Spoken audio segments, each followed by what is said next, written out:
We're all saints with a past and sinners with a future. The church is an equality game. We're all in this together. All have sinned and fallen short of the glory of God. And the church needs to belong in places where we give permission to someone to break down in tears and say, I killed 12 people. Face to face, I saw their eyes, I saw them pleading me, and I still pulled the trigger. And then to recognize that that's an awful thing, but having said those terrible words, you can then look around the room and find some other people have got some terrible things to say too. Not to trump what you've said, not to take away the reality of what you've said, but simply to recognize that we're in this together. All have sinned and fallen short of the glory of God.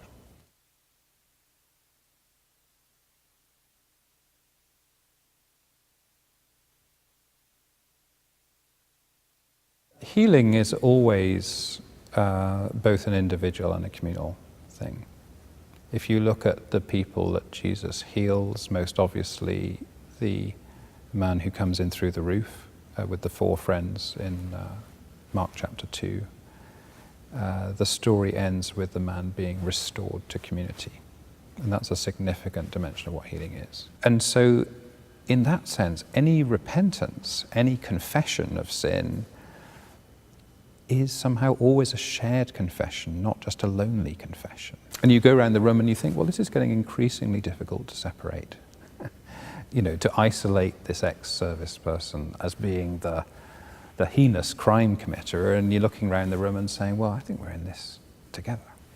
So the journey, in my view, goes from truth-telling to repentance, and then can begin to move towards forgiveness, and then towards reconciliation, and then finally perhaps towards healing. In terms of how do you know it's working, well, I guess I have one phrase that's important to me and one pastoral experience that I've found over and over again. The phrase that's important to me is, if it can't be happy, make it beautiful. It's a phrase that it's a sort of motto that I've had for myself for most of my adult life. And I think the kinds of things we're talking about are never going to be happy. There's no way to make a joke out of them. There's no way to make them good.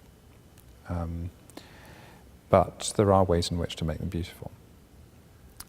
And for example, the point at which the Vietnamese mother and the American former soldier can, if you like, appear together in front of an audience and tell a story together of what they've been through separately and possibly together, can be a very beautiful thing.